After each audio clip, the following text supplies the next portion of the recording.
Hello students, today I'll explain how we can perform any experiment in virtual lab. So for that you type virtual lab in Google.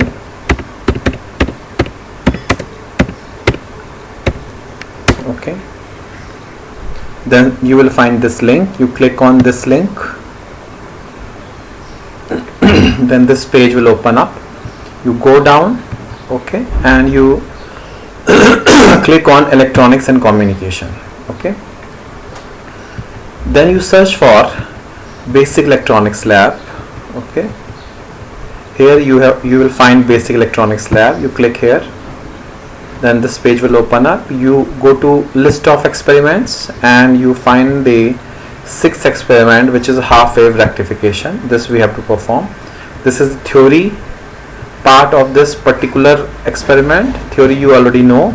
You directly go to simulation.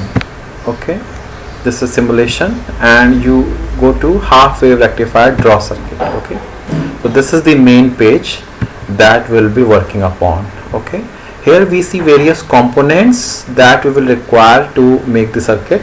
This is sine wave generator, this is p-n junction diode, this is load resistance, and this is oscilloscope. These are the key components that we will require in order to make this circuit. Okay, now let's connect these components to make the circuit. First of all, the sine wave generator is to be connected to the P of diode.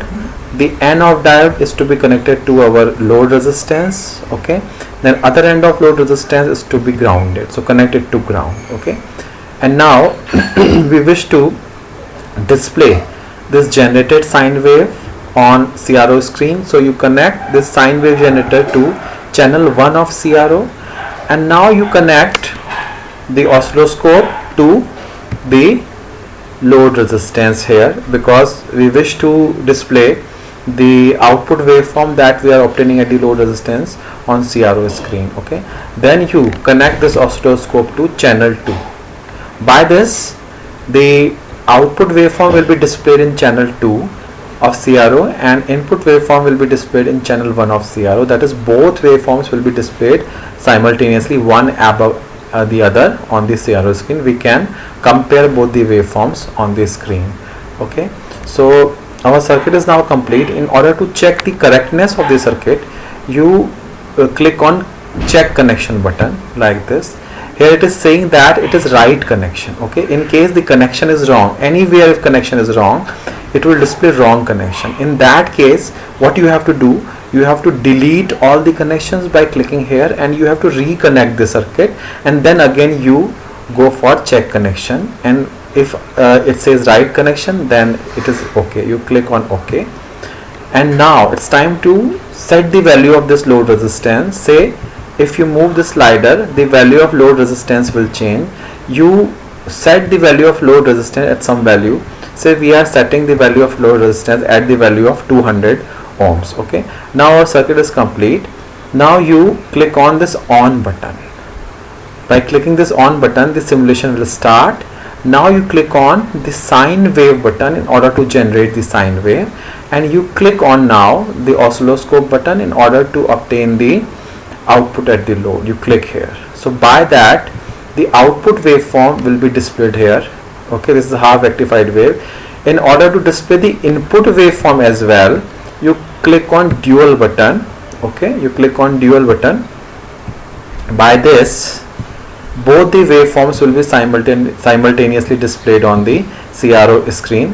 This is channel 1 waveform, this is channel 2 waveform. Channel 1 waveform is what? Channel 1 waveform is the input sine wave, that is AC actually, and the channel 2 waveform is this, which is a half rectified wave, that is a pulsating DC that we are obtaining at the load. So this is how we can display both of the waveforms simultaneously on CRO screen. This waveform we have shown in channel 1 and this waveform we have shown in channel 2. This is AC and this is pulsating DC. Okay, so this is how we can compare both the waveforms. Now we can do various changes also, like if we wish to change the value of volt per division of CRO, you can change it from here by just moving this slider. You can change the value of volt per division like this. Okay, if you wish to change the value of time per division, of CRO, you can do it from here. This is how we are changing the value of time per division. Okay, this is the value of time per division which we are changing. Okay, so this is how we can perform this particular experiment.